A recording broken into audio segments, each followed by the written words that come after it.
Also, good to see you, Jason. I'm not used to seeing you in the middle of the day, I feel like. Yeah, sometimes it depends on the day. All right. Well, welcome, welcome. Good to see you. I assume that means you were not needed to be called into the office to work on finance this morning, like usual. Well, I was this morning, but it's 3 o'clock here. I know. It's been a day for you all.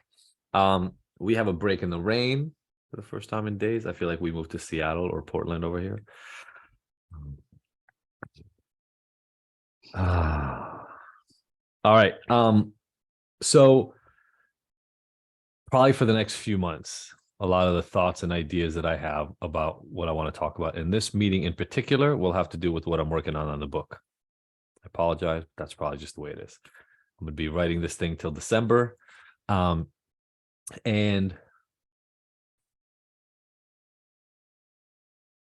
there were a couple of pieces, and maybe I'll put it out to you all and see what you're more interested in talking about. There were a couple of pieces that, as I'm writing this thing, really resonate for me as potentially important when it comes to actually changing our behavior long term. One of them is the idea that so many people have, which is, addiction is just kind of like this automatic, like you get triggered, you use shitty outcome, trigger, use shitty outcome, right? Essentially in the learning behavioral literature, it's like trigger, response, reward is the idea. And that's a cycle that you get caught in. And that it's, I'll just be honest about it. It's kind of maddening, right? It's like, at first you may not even know your triggers, but you keep finding yourself in the same cycle over and over and over. And then if you've been at this long enough, at some point you start identifying your triggers. They just become either obvious or you've done some work and people talk to you about them. But you still keep finding yourself in the loop. Like the triggers still happen and you still find yourself in the loop. So the the trigger, stimulus, response, reward loop is one piece. And how do we break away from that way of looking at things and that way of behaving? And then the other piece that is key, and there are a few different ways for us to talk about it here today, is because so many of us get caught in this loop, the belief of what kind of outcomes are possible for us in the future become, I'll just call it limited. But a lot of us, let alone the people around us, start thinking to themselves, this is kind of as good as it gets, right? Like maybe if I do a really great job at recovery or getting myself to the other side, then maybe I don't have to suffer as much, or maybe the consequences won't be as dire. But holy crap, I feel like I'm going to be stuck in this loop forever. And as I was starting to work on some of the early chapters, as the first part of the book, I wanted to really drive forward the idea, and I can show it. One of my most fun parts of working on this book is I'm using graphics. Like I'm using little drawings to explain what I think are pretty complex things sometimes. So I'll explain it to you like this.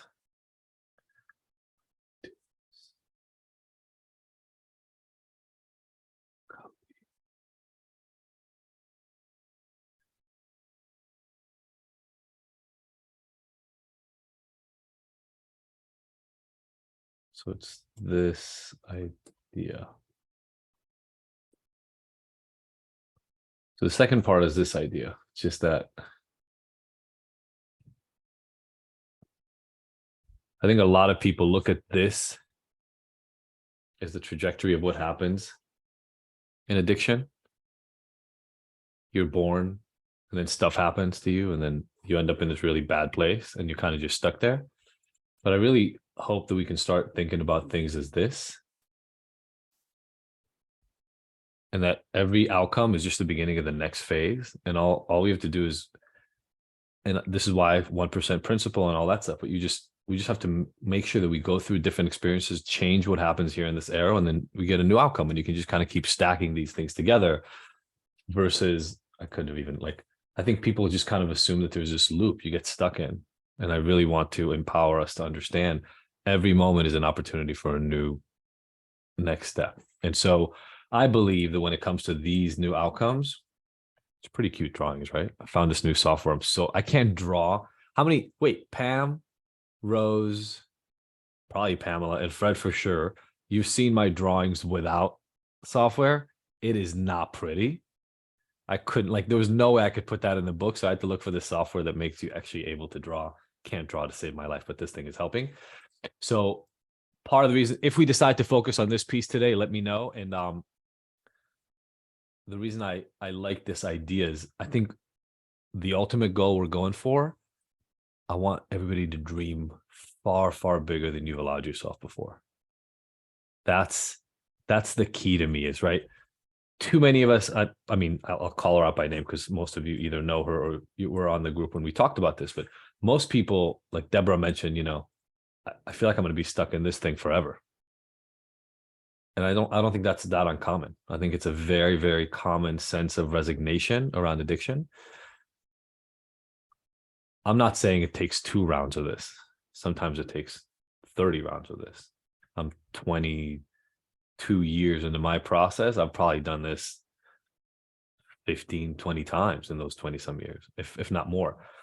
But it just keeps getting better, right? Like this outcome just keeps getting better. And I'm now at this place where I literally can't even fathom where it's going to go because I can't believe I am where I am.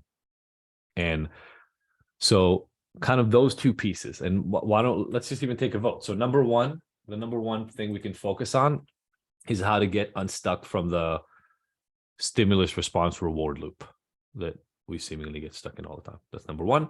Number 2 is looking at what happens after that, as we can keep moving. And how do you set goals? How do you move towards different outcomes? Maybe even how do we decide to settle on that ultimate goal, right? Like what is going to be I'll call it like my Babe Ruth shot, right? The thing where he points where he's going to hit the ball to.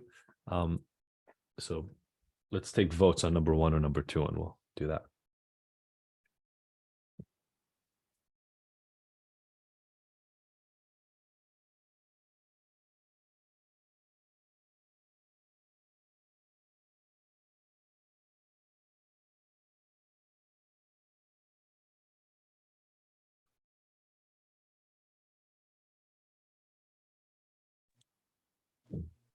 Rose, can you tell me what the 2 to choose for? I was writing. Oh, I mean, I was it's cool. writing something he said, so I was paying attention. Yeah, absolutely. 1 is being stuck in the loop, the kind of like stimulus response reward loop. And then number 2 is more of the planning to move forward section. Right now, I'm feeling really stuck in the loop personally, which is why I'm voting for 1. I mean, I absolutely have value and belief in moving forward with the goals, but right now I'm stuck in my head. That's why I'm voting for 1. So yeah, let's just put in the chat really quickly who's voting for 1, who's voting for 2. I like democratic meetings. I want to give you all what you need.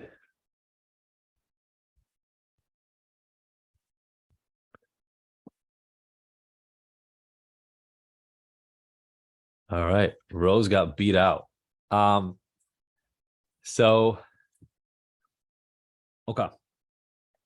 I don't know that they're that unrelated. They kind of, in the book, they stack on top of each other. So you let me know how this feels, Rose. Okay. So, oh, sorry, waiting room people.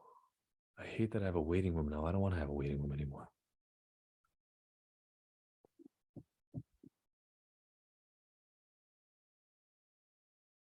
Okay, so here's the thing, the way I see it around setting goals when it comes to behavioral change, especially behavioral change around addiction, when we've been stuck in the same place for a while. And I know it doesn't have to be true for everybody on this call right now, but a lot of people are stuck for 10, 15, 20 years. It's not like I've been in this place for 3 months or 9 months and I don't know what to do. It's I've played this over and over and over, and I can't seem to end up at a different outcome, right? I just can't seem to get to a different place. And so there are 2 pieces that I really want to make sure that we talk about. And I'm actually going to make, if it's okay, Fred, I'm going to make you a co-host just so if there's anybody else that needs to be let in, you can just do it for me. Thank you so much. And so there are a couple of pieces, and we'll just build one on top of the other. So one of them is, the whole concept in behavioral neuroscience and psychology that the best predictor of future behavior is past behavior.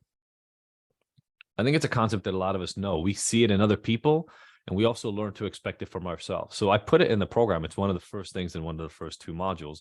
But that Pygmalion study is one of the examples. I don't know how many of you have seen that video. How many people have seen that video? The Pygmalion study. This is the one where psychologists went to an elementary school and kind of played with an admission test to make the teachers believe that the test was able to identify specifically bright students. And then they just watched what happened of that entire academic year with those students. And lo and behold, at the end of the year, they were the test actually predicted which students were going to do better that year, but it was all fake. It was just the belief that the researchers put in the mind of the teachers and the administrators that 20% of their students were extra smart that created something in the air that allowed those students to outperform on the IQ test the next year. And when we're talking outperform, they outperform by 7 points. Just so you guys know, the way IQ tests work is 15 points is what's called the standard deviation. If you're 2 standard deviation above the average, you're considered a genius technically. So 7 points is half a standard deviation. So in 1 year, just based on the study, technically in some of these classes, a quarter of the way to genius status relative to the other groups. It's not nothing, right? 7 IQ points is meaningful in kids between, I think it was like 2nd and 5th, 6th grade. It was a small range, kind of crazy. But it's not that crazy when we start thinking about what happens to us when we get stuck in these loops. And so I'll just kind of pull these drawings back out so you can see it, right? The way you think about your life and your reality change the way you approach your life and your reality. And it makes all the sense in the world. Let me give a totally crazy random example that just came up in my head, but I think it'll kind of make sense, right?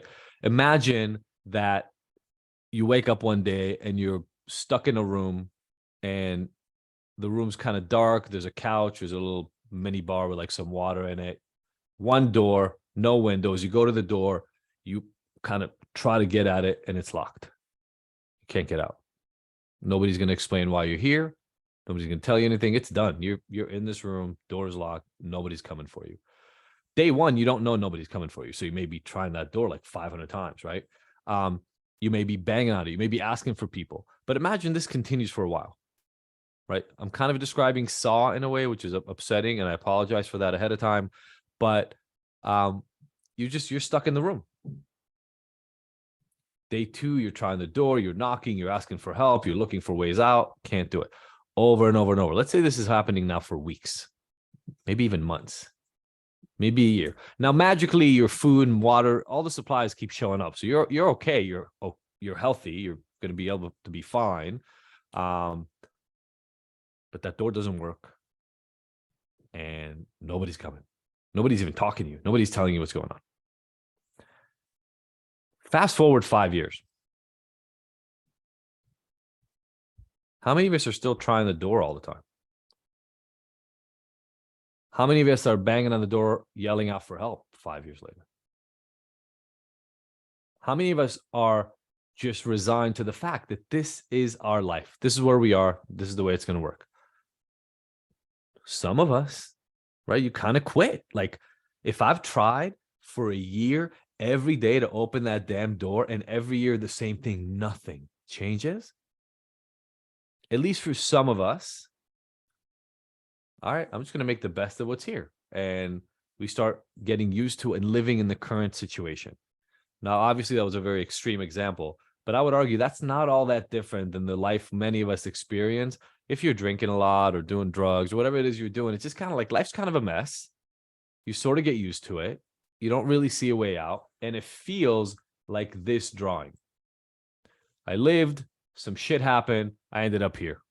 And I'm here, I'm stuck. The point I want to make, as I was saying earlier, if that's your perception of your reality, what do you think you're ending up doing every day? You're just living here. You're just living here. So at some point, you don't try the new stuff. You don't give yourself a shot. You don't hold on to a bunch of hope. You don't read new books or go to meet new people or do anything new because it's just going to be the same over and over and over. The exact same experience can happen to somebody in this place, right? You just stop trying new things here. But I would argue if this is how you see your life, let alone more and more and more chains of the same thing, then the way you look at what's happening to you completely shifts. Every time there's an outcome, every time you get to an endpoint of some sort, you may start asking yourself questions like, what do I like? What do I not like? What do I want to change next time? What else is even out there? Because I know there's another arrow coming. Some other stuff is going to happen after this. What am I going to choose? What's good for me? What's bad for me? And in this way of thinking, I would argue, and I've lived it, so I don't even feel like I have to argue against it. I've not only seen a bunch of people go through this, but I've lived it myself. There are actually like 80 of these arrows, right? I mean, like, I don't even know how to turn things here, but yeah, like there's actually more, it's actually more like this. Like there's all these versions of what your life can look like in the future.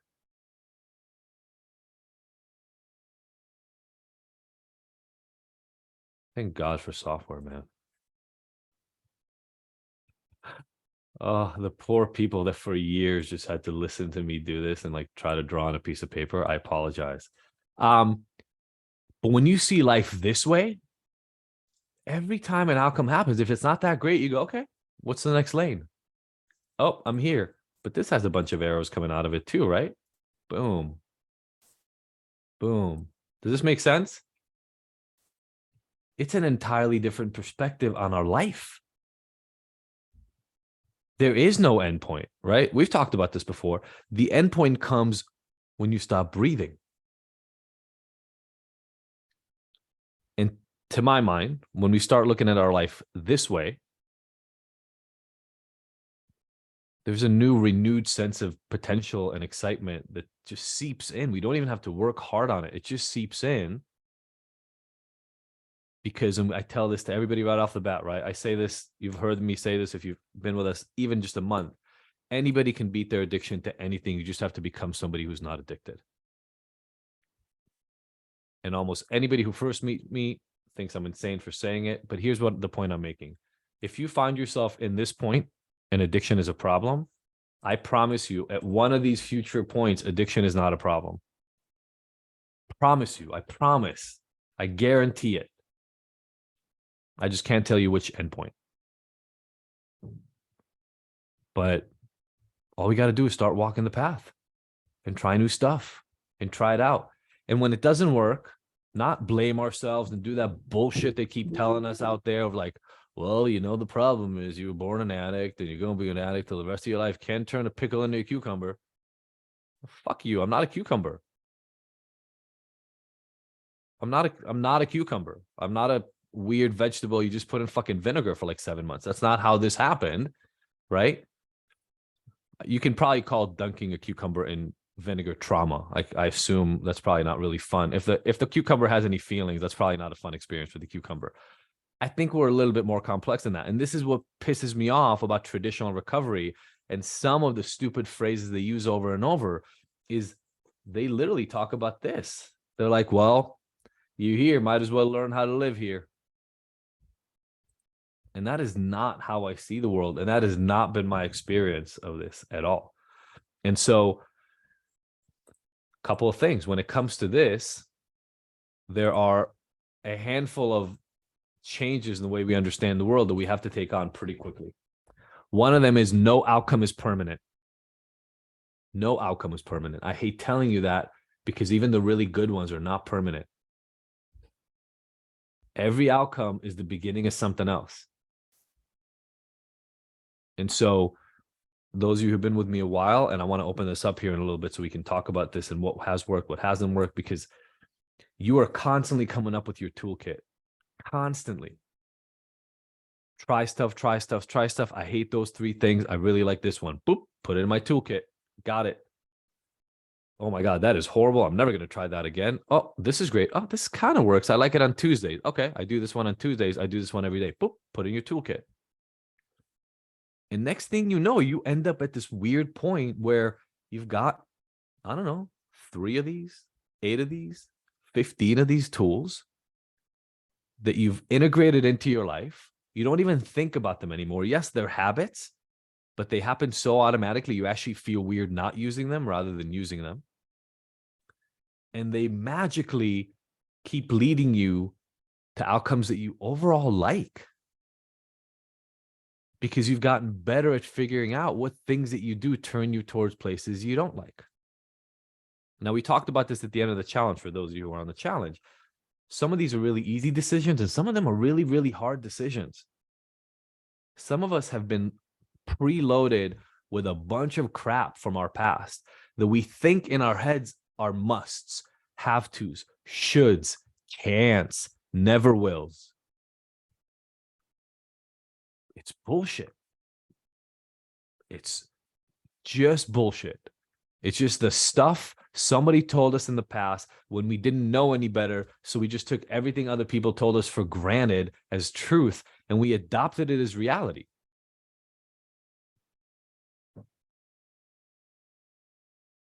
And typically the beauty, and this is what I love about community so much,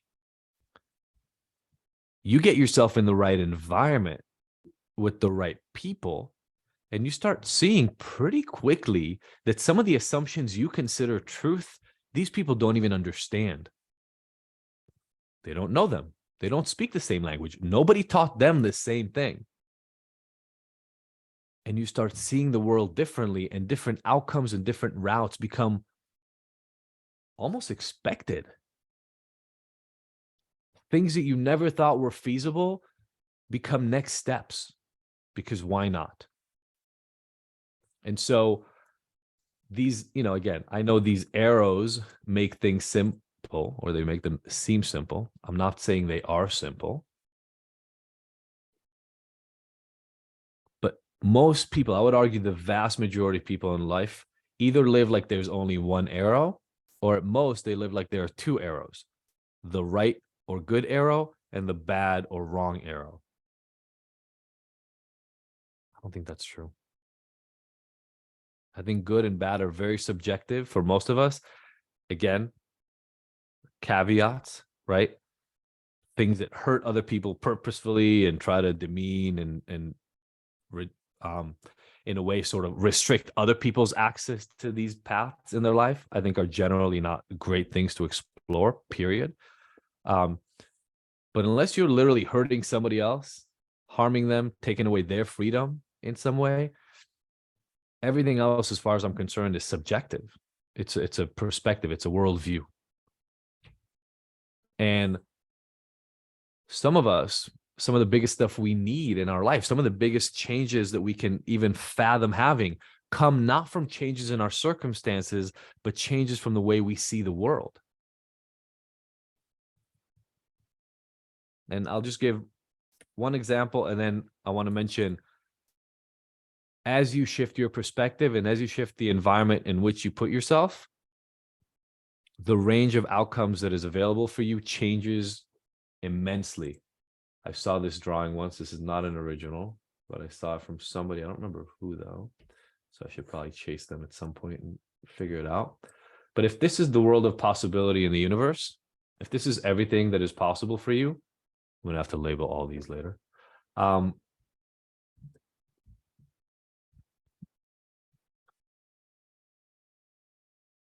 Most of us grow up in a tiny section of that, and we believe that this is it. This is all we got to choose from, just because it's everything we've seen and it's all we know. And so most of our work in life is breaking out of that limitation so that at least we have real free choice. This is not really free choice. This is limited free choice based on what we think and know is potentially possible for us given what we've been told. the entire universe of what's available to us is actually potentially there for us. But we have to see it first. So again, I'll just give a crazy example, and I don't know, fuck it. I'll use some numbers. They seem crazy numbers to me, but they're not in the universe really. Yesterday was a really, I'll say, stressful day, but stressful in a good way. Like one of those ways that 15, 20 years ago, I would have wished I could have been stressed out by. And I think I've talked to a bunch of you about this, but one of the places, the environments in the world that is thinking about using what we do here at Ignited is criminal justice, where people go to jail or have probation, things like that. And yesterday we had a call with King County, which is where Seattle is in the state of Washington. So there are people from King County and then people from Washington State from their departments of corrections. There were about 70 some people on this call, and I was looking at their emails before the call and just seeing who's on there. So like the head of parole in Washington, the head of jails in King County, the head of prisons, the head of the reentry program, which is the program that people, when they leave prison, they go to before they get out, the head of community supervision, and then all their deputies and all their assistants, right? Now, 21 years ago, I turned myself into jail. I had to go to court. I had to stand in front of a judge, and I had to plead guilty to, at the time, it was 9 felonies. I came into court without shoelaces in my shoes and with my really baggy jeans and with a sweatshirt, because I knew that the moment I do this in court, they're going to take me into custody and I'm going away. I didn't know how much time I was going to serve, but I knew it wasn't days, and I knew it wasn't weeks, and I knew it wasn't a couple of months. So I stood there. My dad was in the audience. My mom couldn't come because there was no way she could see her son kind of just stand there in front of the judge, pleading guilty to all this stuff, and then eventually being let out in handcuffs. So she didn't come. And yeah, I just stood there sort of at the mercy of the court, literally just saying, no contest on all these things. And please, I think I fixed some of my life. Please show me some mercy. And the judge did. I mean, he gave me 1 year for what could have easily been 4, 5, 6 years. And he could have given me 15 years. And my parents would have been pissed off, but not a lot of other people would have not understood why he would have given me over a decade in prison. So I consider myself as having gotten off lucky. Then I went to jail, and I got out of jail. When I got out of jail, some of you heard me talk about this before. I mean, I couldn't get any job. I think I applied for 40 or 50 or 60 jobs. I got like 1 or 2 callbacks. Before Apple computers checked my criminal record, they brought me in for a training at one of the first Apple stores here in Los Angeles. But the moment it came to the criminal record check, they wouldn't answer emails. They wouldn't respond to phone calls anymore. It was done. Like I was dead to them. I got this close to getting a pizza delivery job. Imagine how different my life would have been if that's the route I would have taken. But I got this close to getting the job because the guy knew somebody who was in a sober living house that I'd lived in. And so they were going to hook me up with the job. Then the guy got transferred to a store that was 45 minutes away, and I lost that job. So in about 9 to 10 months of looking for work, nothing. Those were the 2 closest things to actual jobs I got. Realized at some point I can't get a job, went back to school. And to this day, by the way, 22 years later, just so you don't think this ever leaves you, we applied for a loan for Ignited, and we got rejected because somebody found something online about my criminal past. It's all been expunged. It's all technically gone. My record's been cleared. The judge removed it, but it happened, and it's still there. So 22 years later, we couldn't get money for Ignited because of what I did 22 years ago. And I got nobody to blame. I did it. It was my fault. So the idea that after that story, there will be a moment where I'm pitching the entire state of Washington on something they should be doing in their jails or prisons for none of this money exists yet. It's all in the air right now. But by the time it's done, like, could be $1 million. Is absurd to me. It is absurd. It is crazy. 22 years ago, I would have called you insane if you even suggested it could happen. 5 years ago, I would have laughed at you. And even like a year ago, I would have been like, hell, there's no way. There's no way they're even going to be open to it. I want you to be very, very clear in your head. Where you are right now gives you no indication of where you're going. None. The only thing that changes that trajectory is, are you open? Are you going to look at opportunities? Are you going to recognize that every single endpoint is just the start of the next part of your journey? And that it can always all go up and it can always go down. So you better pay attention to what works and keep fucking doing it, and pay attention to what works, what doesn't work, and stop doing that. Right? Got to pay attention to what works and keep doing it. Pay attention to what doesn't work and stop doing it. And if you can just look at your life through that lens, anything, literally anything could be yours. You're literally going to have to get to a place where you set your goals higher and higher and higher, because you're going to keep meeting them and being like, oh shit, I thought this would take 7 years, but it took 3. I guess I got to come up with a new goal. But we have to leave this world.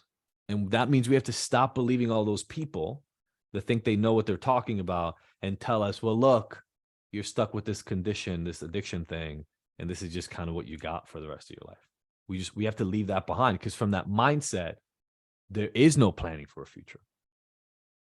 Because what they tell us is that we have no future.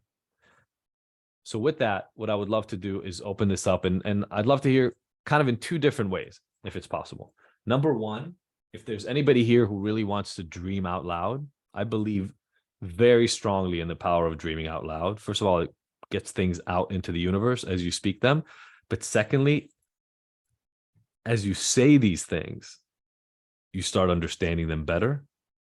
You know what I mean? Like, how many people know that when the thoughts are just in our heads and they're just kind of circling in our heads, they're not organized, they don't really mean much, we're not accountable to them, we don't really connect. When you start saying it to other people, it takes on a whole other meaning. So either if somebody wants to dream out loud, or if somebody wants to talk, and this is Rose, where we can kind of connect to what you were talking about at the beginning. If somebody wants to talk about what is happening in your mind that feels like it's keeping you stuck in that first outcome and not allowing you to draw the next arrow, draw the next path out of it. I think those could be 2 really cool ways to move this forward.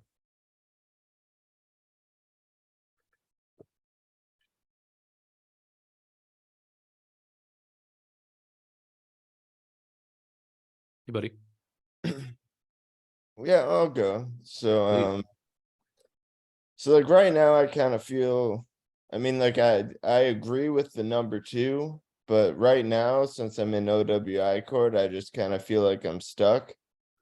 But what I'm trying to feel optimistic that once, which hopefully in about 3 months I'm done with it, then I'll be able to move on to number 2, and I'll have all these options and I'll be able to explore them. But I think right now it just feels like for the next 3 months I'm just kind of stuck. Got it. How many people have felt stuck before? Okay. So I totally get it, Jason. You're not at all alone. Here's just what I would adjust in the way you're talking about it. Start thinking about and making the plans specifically for what it is you want to do. Too many of us count on having the motivation or the right time to do things. What I found is it's not normally, those things don't normally align when you want them to. So when you find what you really care about, you're going to create some time, first of all. And when you find what you really care about, the motivation comes out of nowhere, seemingly. So just don't actually pause. Just put the plans in motion, saying to yourself, I don't actually have all the time I want to implement these, but I can start slowly. And I'll just give you an example. I was, so I served a year in jail, but 4 months were actually behind bars, like in what you would consider a traditional jail. And 8 months were in a work release program, which is kind of like a private jail that you go to in the afternoon. So you have to report by 5, you have to be back there. And then you stay there from 5 till the next morning. They allow you to go to work. If you don't have a job, those are the guys you normally see on the side of the highway, like cleaning up stuff. It's like a work crew from one of those places. I had a job, and so I would just go to that job from like 9 to 5 and then come back to jail for 8 months. So I was working full time, and then I was in jail in the evenings, essentially, for 8 more months. I knew when I got out, I wanted to do something else. I knew there was the potential to not be able to get a job when I was going to be out. 9 felonies is a lot. So, you know, I knew there could be a problem. So one of the things I did, for instance, Jason, to get myself ready was I studied for, there were 2 tests I studied for. One of them was the CBEST, which is the test you have to take if you're going to be a teacher. It's a certification for that. And the second test I was studying for was the GRE to go to graduate school.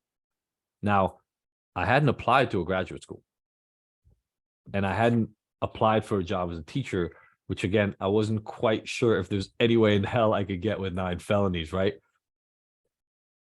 But I had this dead time and I couldn't sit on my ass. Like I knew that if I sat on my butt and waited until the whole sentence was done, then I would have to start these other steps. So I did the little bit that I was able to. I couldn't take the test, but I could study for it, right? So I would urge you to really still think about what is that next outcome you want? What are the steps you're going to have to take to get to that outcome? And then see, are there 1 or 2 things I can do while I'm waiting for OWI court to end, so that way when OWI is gone, you're already in a walking start and you can step into that next place. Mhm. But thank you for being so honest. I think it makes all the sense in the world. I think you're spending what, like 6 hours a week on OWI, something like that? Yeah, normally about. But I mean, right now I do have a pretty good job, so at least I've got that. But 100%. there are other things I'd like to work on too. Amen. Good. I'm really happy to hear that. Anybody else, either stuck or dreaming?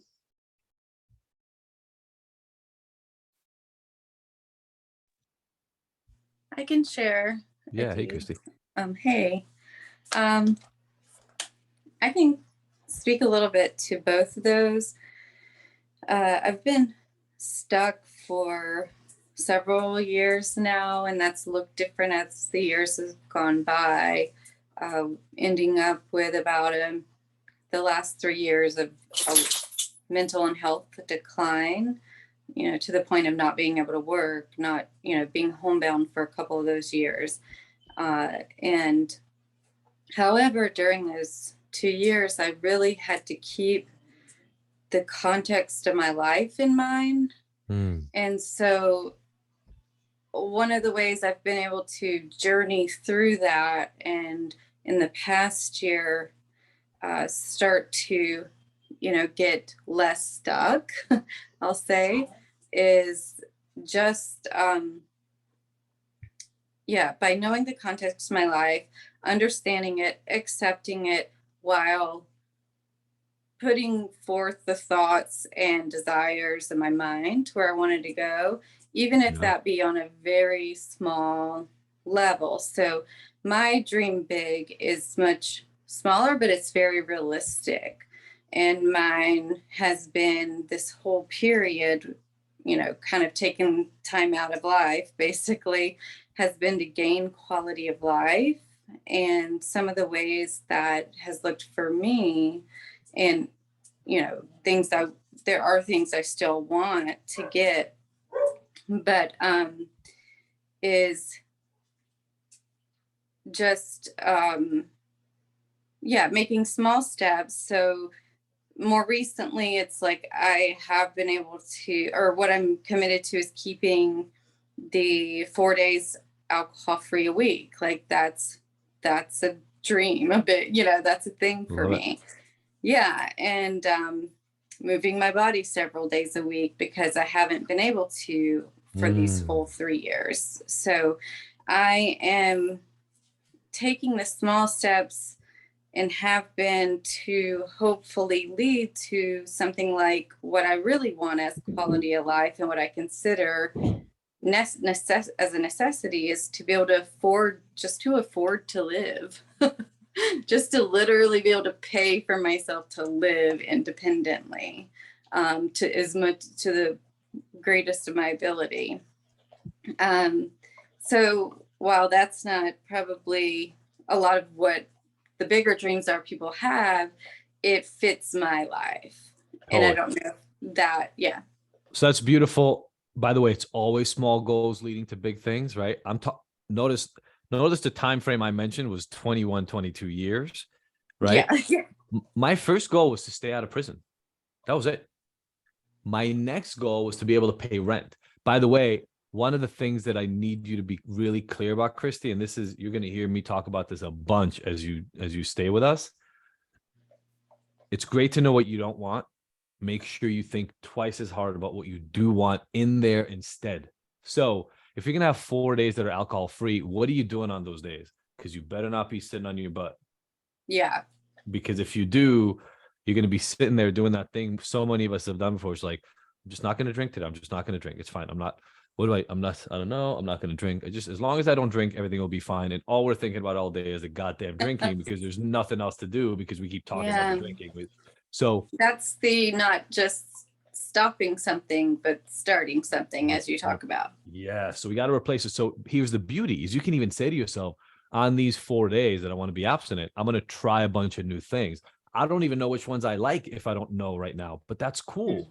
One day I'll do this and the next day I'll do that. And you can have a list. You can have a jar of 50 things you're going to try and never forget when you find one you like, put it in your back pocket and go, cool, I'm going to keep doing this. Too many of us, when we're in exploration mode, we keep staying in exploration mode, even though we found 3 or 4 things that we really like and we don't go deep on them.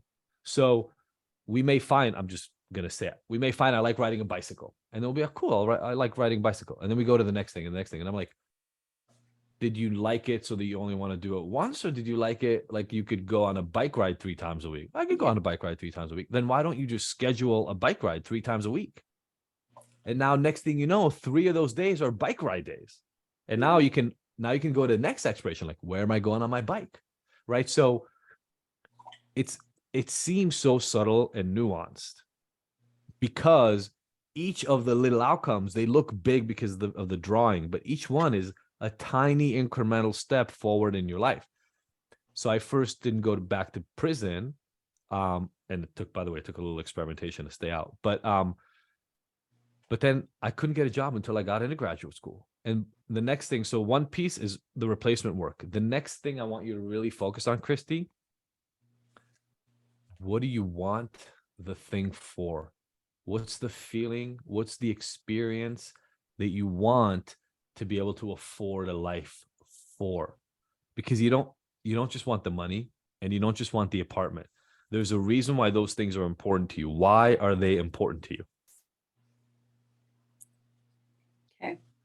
Do you know why? Like why is being able to afford your own life important to you?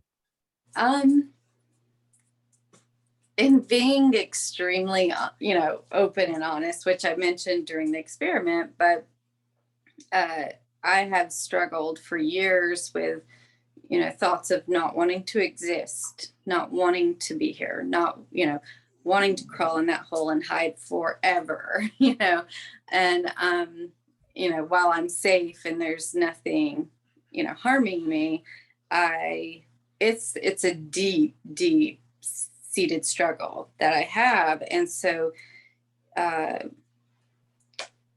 but some of that comes from not being able to take care of myself, if that makes sense. Some of that comes from, it does. What does that mean to you in your head? What does not being able to take care of yourself mean? It means like, if I didn't have, say my family, if I didn't have them helping me, I probably wouldn't eat as much as I needed to eat. I probably would live in my car. So I mean, like it's, it's, and if it you have really to live goes downhill. And if I totally, but is it okay if I'm going to keep, Yeah. I'm going to keep going with it a little bit? Yeah. I understand objectively why those things are, not ones you want, but what would it mean if you had to sleep in your car? What would that mean to you? I mean, in a sense, I would be fine with it because it would be like, there's still a car, but what I would see that as is I can't see that not spiraling even further down. And as so it would spiral further, what would happen? Like what would? that part I don't know. And I think that's what I probably don't go there on purpose. Okay.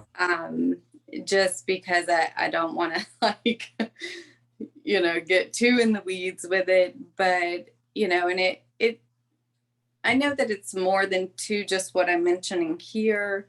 You know, it certainly gets into not valuing my life. It gets into, you know, the, you know, messages beaten into me growing Like up what?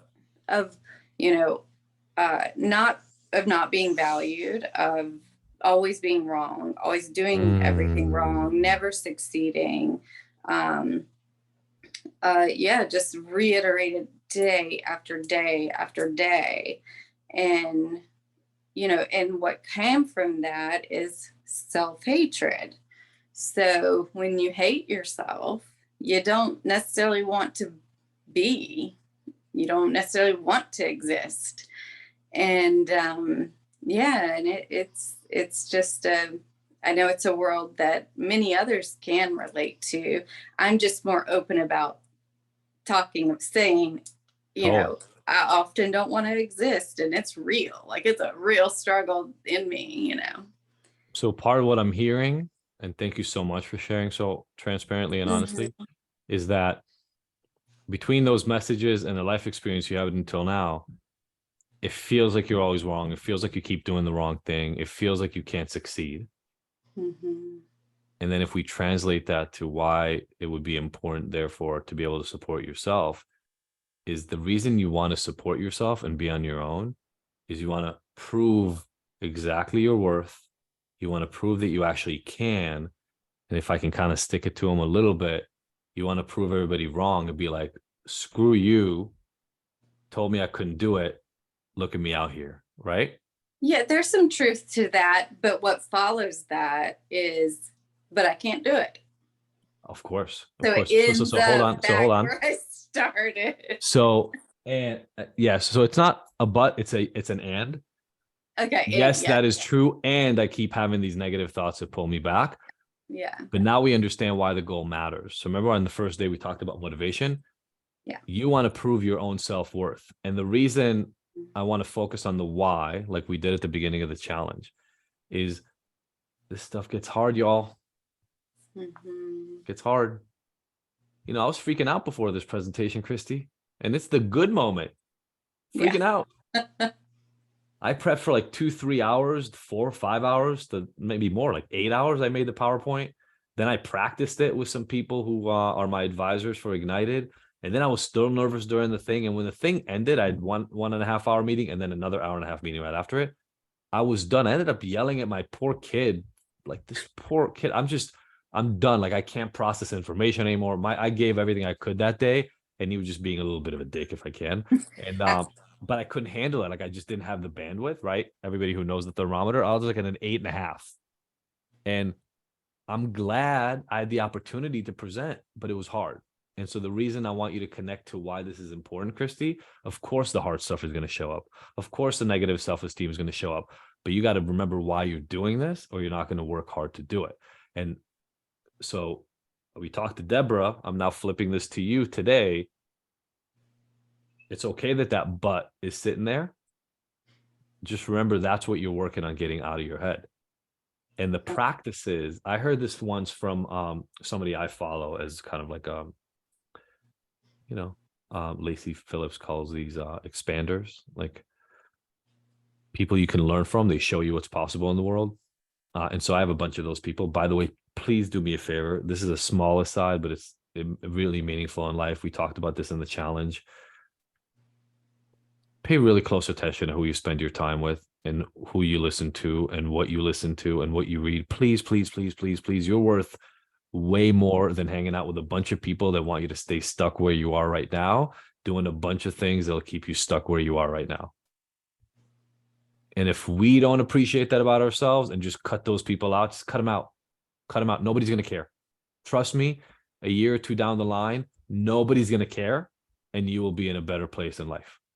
I'm not saying there's not going to be some shit for a couple of weeks or a couple of months, but your life will get better. If you know that there are people who drag you down, there's an exercise. I make it really simple in the program. I'm like, what people are really dragging you down, what people are kind of dragging you down, what people are neutral, what people are kind of good for you, what people are really great for you. Super simple. Put the names in the places. The people that are in the really dragging you down column, cut them off. Done. If they're really important to you and they're like family members you want to come back to, put a pin in it and say, hey, I can't talk to you right now. I got to go build myself up. I'll be back when I feel strong enough to deal with this. I'm done. Can't do it. It is the most, environment is so powerful. So I'm just saying that, Christy, because if that is happening for you, that it's hard to go work on how great you are when you constantly hear all the time that you're a piece of shit. It just is. By the way, again, and I know I'm giving a lot of personal examples. I think I give a lot of personal examples all the time. The reason I'm not a licensed psychologist is for this reason that I just mentioned right now. So I finished my PhD. I was going to go get my license. You have 3,000 hours of supervision, which is about 2 years of full-time supervision for you to get 3,000 hours. I was 1 year into it, but they made me call a drug testing line every morning. And I had to call the drug testing line. And if I tested positive, no, it's not if I tested positive. If I wanted to leave the county or the state, I would have to ask for permission and they could say no. And I was like 5 years, 4.5 years to 5.5 years past my arrest. And I felt like I was back in jail. And I cut it off. I was like, you know what? I don't even want to be part of a profession that for the rest of my life is going to hold this thing over my head. You know how hard it was after 5 years of school to decide I'm not going to go get a clinical PhD like license and I'm going to have to go on a different path. But I could just see if I spend the next 20 years, I'm always going to be looking over my shoulder thinking, what do these guys tell me I can and can't do? I cut it out. So do yourself a favor, change the environment if you need to. But the other piece, like we talked to Deborah about yesterday or the day before, pay attention to the language. We beat ourselves up all the time with our own words. I think we do, especially if we've been well trained by others, we do a better job than they do at some point. Oh, yeah. So maybe even right after this call, Christy, make a real goal. What does taking care of yourself mean? Where are you living? Draw a picture of it or cut out things of like the area of the town, the kind of place. Is it a studio? Is it a 1-bedroom? Are you living with somebody without? Like, visualize this next phase, Christy, and understand what would feel right and good. Get very, very clear on where you're going, because if you don't know where you're going, it's going to be really hard to tell it apart from all the other things that come up for you as options. Okay? Makes sense. And yeah, and then find the right environment. Hopefully this is one of them. It feels like this aligns for you. So find an environment where you can test those ideas, test those thoughts, say, hey, so I'm thinking of doing this. What do you guys think? Does this, because I don't know about you, but when I started out like 20 years ago, I couldn't trust my own brain half the time. I didn't know what sounded normal and what sounded crazy to people. And because I didn't trust myself, I just wouldn't do a lot of things. So I found a small number of people. At the time, it was my dad, actually my sponsor in AA, a girlfriend-ish, this girl I was dating. And then like, I think that was it actually. For a while, it was those 3 people. And I would kind of just run ideas by them to see what the reaction was, which I think is what we do here all the time. We just talk about stuff and we see how it resonates. But don't go to the next level yet. Don't worry about what comes after you take care of yourself.